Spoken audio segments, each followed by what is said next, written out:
Welcome back to Bombastic Nation and Ting and Ting and Ting.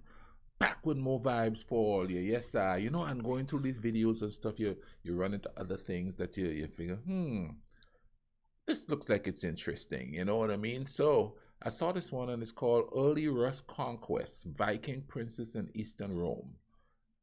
I don't know. I'll be honest with you, I don't know what this is. You know, almost everything I have some inkling of what it is. This I don't know what it is, but I am excited. I'm telling you, I'm excited to find out what the bumbleclot this is all about here and Ting. You know what I mean? So, no babbling. Let's YouTube and simmer.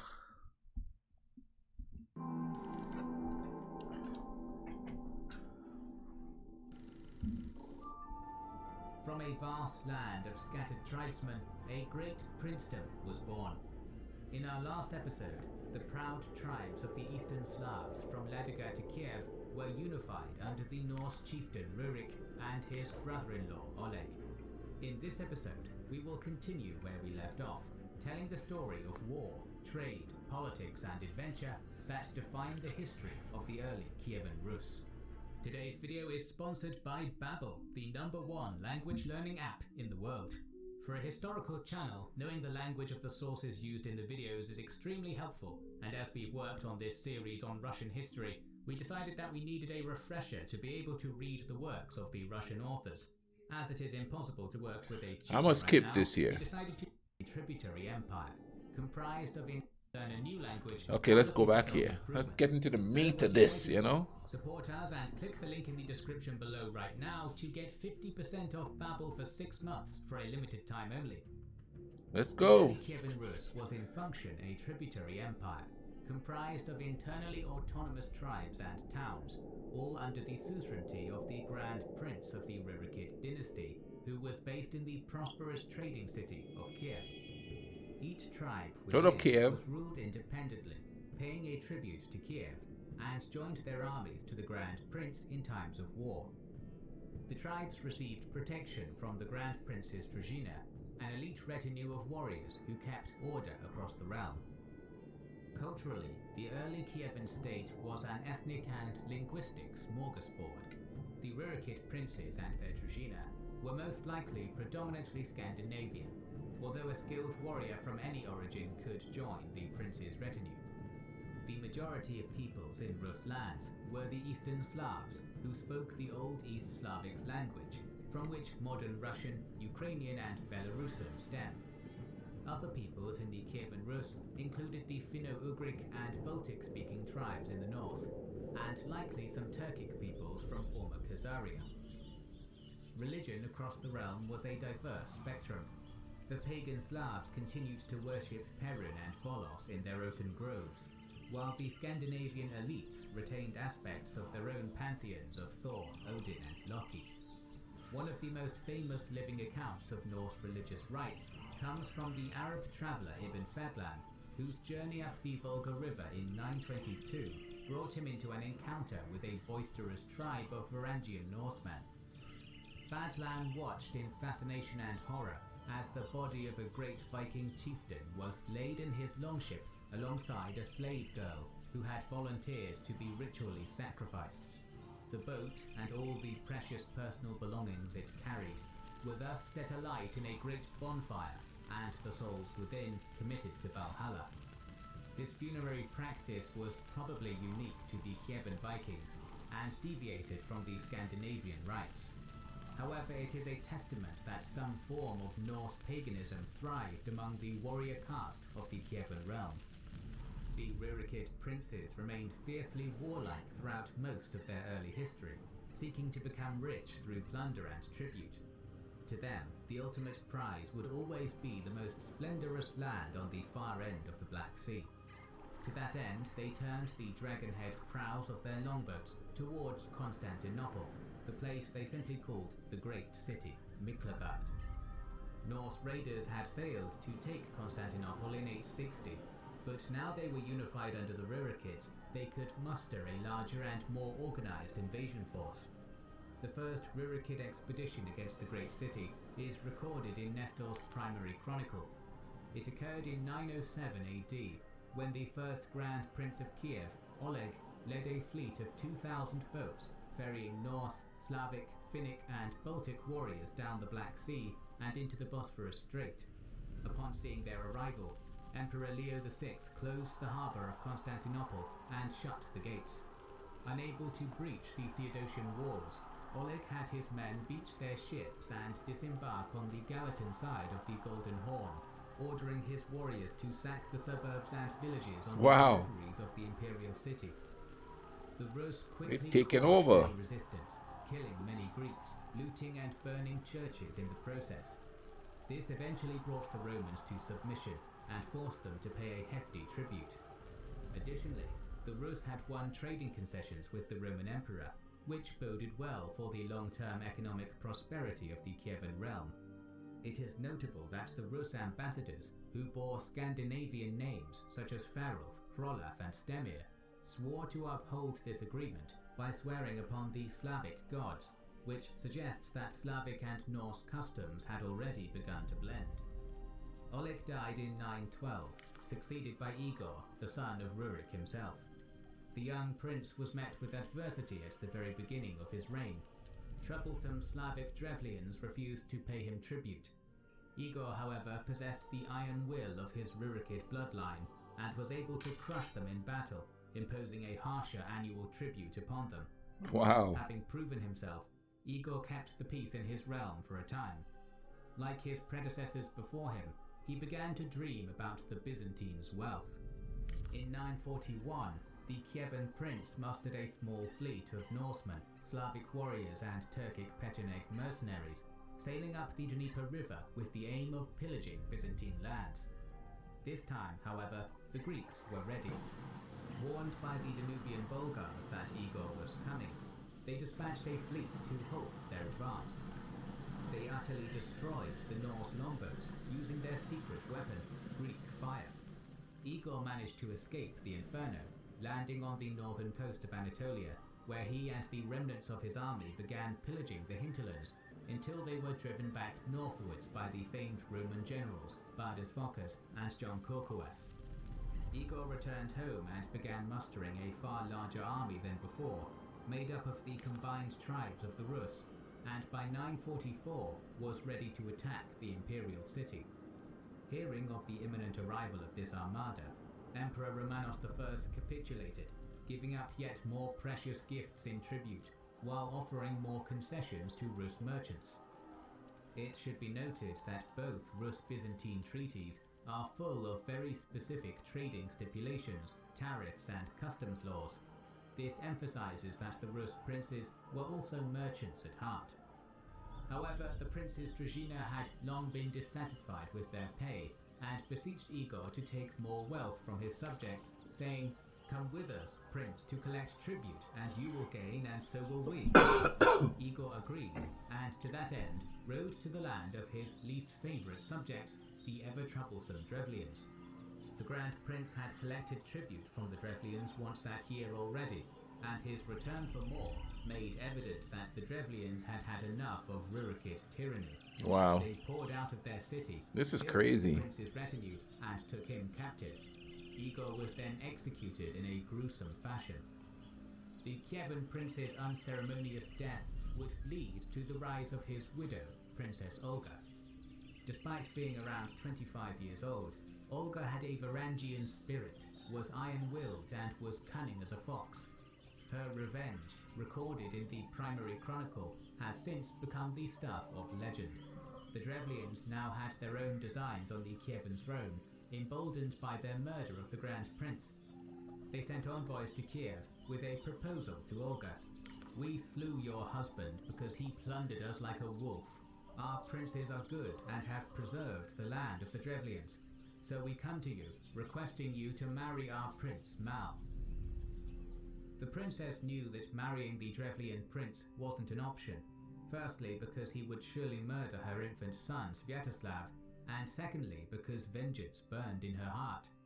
Nevertheless, playing the role of the timid maiden, she feigned eagerness to accept the offer. The next day, she had the Drevlian emissaries carried to her palace in their boat under the guise of honouring them, only to have the boat thrown into a ditch and the emissaries buried alive. Wow. Olga followed up this ruthless deception with another. Sending a messenger to the Drevlians, she claimed she would happily marry their Prince Mal, if only they would send her an honor guard of their best soldiers so she could be escorted in a manner befitting a princess. A contingent of elite warriors were sent to Kiev, and once more, Olga welcomed them with feigned hospitality, allowing them the honor of using her own bathhouse. When the honor guard entered the sauna to wash, Olga had the doors barred and the building set aflame. Wow. Olga then travelled to Drevlian lands with a small retinue of loyal warriors. Upon arrival, she managed to convince the Drevlians that their emissaries and honor guard were on their way and were not in fact dead. A great feast was held in her honor. As the sun set and the crowd grew drunk with mead, Olga gave her cue and her warriors massacred over 5,000. Wow. Soon, That woman Olga was returned vicious. with a massive army to finish the job. Town after town in Drevlian lands fell until she reached their capital in Koristan. Knowing that cunning, not brute strength, was the key into the city, Olga offered an olive branch of mercy. At this time you have neither honey nor furs, so I have a small request to make. Give me 3 pigeons and 3 sparrows from each household. I do not wish to lay a heavy tribute on you, as my husband did. The people of Koristan were overjoyed and eagerly fulfilled the princess's will. Unfortunately for them, the fires of Olga's vengeance had not dimmed. She had her soldiers attached to each bird a small piece of sulfur wrapped in cloth and tied to a fuse. When night fell, she ordered the fuses to be lit and the birds to be set free. Flying back over Koristan with their tail feathers alight, the sparrows and pigeons set the entire town aflame. Panicked and broken, the people of Koristan fled their city, only to be captured beyond the walls by Olga's soldiers, slaughtered or enslaved. Princess Olga proved to be more than just a mass murderer. For many years after her annihilation of the Drevlians, she proved to be an effective, well-respected head of state, ruling the Kievan Rus as regent on behalf of her young son, Sviatoslav. She proactively built settlements in the northern regions of her realm, while ending the ever-hated tribute system, replacing it with a better regulated system of taxation. An adept diplomat, she cultivated good relations with Kiev's trading partners, the most important of all being Eastern Rome. In the year 957, Rome's she always set in off to there, isn't it? Constantinople on a diplomatic mission to treat with Emperor Constantine VII. There, she accepted the Christian Orthodox faith and was baptized. We don't know what Olga's motivation was, but it probably was done for political and economic gain. She made a piecemeal attempt to encourage Christianity in her realm, having churches built throughout it, but her subjects largely clung to their polytheistic faiths. Whatever gains Christianity made were further rolled back in 964, when Olga's regency ended and the young firebrand Prince Sviatoslav took the Kievan throne. In mannerism and dress, Sviatoslav resembled more his Slavic and Turkic subjects than his Scandinavian ancestors, the legacy of 100 years of Norse assimilation into the culture of their subjects. By all accounts, Sviatoslav's violent childhood had made him cold and ruthless. He rejected his mother's faith, believing that converting to Christianity would lose him the respect of the Viking warriors he rode with, and remained devout to the Slavic pantheon. Sviatoslav's reign would be defined by constant, unending conquests. While his mother continued to run the realm's bureaucratic matters, the young prince spent his days riding with his royal družina, raiding and pillaging neighboring nations. Sviatoslav and his warriors traveled without tents, wagons or kettles. They lived rough off the land, taking what they needed to survive by right of pillage or by hunting wild game. In popular legend, he was compared to a snow leopard, for he moved lightly and struck quickly. The young prince's first target of major conquest was the land of the Jewish Turkic lords. He and his warriors fanned out over the Eurasian steppe, town by town, tribe by tribe, forcing the peoples of Khazaria to submit themselves to the rule of the Rus or be annihilated. Sviatoslav employed Turkic mercenaries from other tribes, using their mastery of mounted combat to counter the equally skilled Khazar horse archers. In 965, Rus warriors stormed and annihilated the incredibly prosperous trading cities of Sarkar and Kerch. This was functionally the end of the Khazars, crippled beyond repair, and their empire would never recover. The final death blow came in 969, when their capital at Atil was destroyed. A year prior to this, Eastern Roman envoys had approached the Rus prince with an offer. In return for a hefty This is tribute of crazy. £15,000 of gold, Sviatoslav was asked to participate in a joint invasion of the enemy of the Romans, the mighty Danubian Bulgars. Sensing an opportunity for wealth, war and glory, Sviatoslav eagerly accepted the Roman tribute and mustered a 60,000-strong army of Norsemen, Slavs and Pecheneg mercenaries. Like his ancestors, he struck like a lightning bolt from heaven, annihilating the armies of Bulgar Khan Boris II and quickly conquering the entirety of northern Bulgaria. Emperor John Tzimiskes now realized he'd made a deal with the devil. Sviatoslav was becoming far too powerful, and his marauding army would likely not stop in Bulgaria, but could pillage its way to the very gates of Constantinople itself. Knowing that Kiev was largely undefended, the Romans bribed the Pechenegs to betray Sviatoslav and lay siege to the city. The Pechenegs proved unscrupulous in the face of Roman gold, and promptly thundered into the Kievan heartland, laying siege to the Rurikid capital. Wow. Now an elderly woman, Olga was nonetheless able to lead her men and hold out against the Turkic horde until Sviatoslav could return with his army, driving the Pechenegs back to their steppe homeland. Olga died of illness soon after the siege, and was buried quietly on consecrated ground as Christian tradition demanded. In death, she was canonized as Saint Olga, with the epithet equal to the apostles. To this day, she is revered by the Orthodox Church. Meanwhile, the Romans, not content with poking the bear only once, demanded that all territory won by the Rus in Bulgaria had to be surrendered to the emperor in Constantinople, as Sviatoslav had invaded Bulgaria on their behalf. Sviatoslav refused and launched an invasion of Byzantium with a massive army of Norsemen, Slavs, Magyars, and contingents of loyal Pechenegs and Bulgars. The Rus coalition smashed against the gates of Adrianople, but were defeated by a Roman counteroffensive at the Battle of Arcadiopolis in 970. The Rurikid prince was forced to retreat to Dorostelon, where he held out against the Romans for 65 days, but cut off and surrounded, was eventually forced to make peace with them, relinquishing his conquests. Wow. Fearing that the truce with Sviatoslav would not endure, the Byzantine emperor induced the Pecheneg Khan Kurya to kill the Rus prince before he reached Kiev. Sure enough, while attempting to cross the cataphracts on the Isle of Kotitsa, he and his retinue were set upon by a hail of Turkic arrows. Sviatoslav was killed in the ambush, and according to legend, his skull was turned into a drinking vessel for the Pecheneg Khan. After Olga's passing, Sviatoslav had left the civil governance of the Kievan Rus to his two sons, Yaropolk and Oleg. With his death, civil strife now threatened to tear the realm apart, as the two sons pointed their blades at one another, each seeking to ascend as the new Grand Prince. It is on this cliffhanger that we will end this episode. Our story will continue soon, so make sure you are subscribed to our channel and have pressed the bell button. Wow.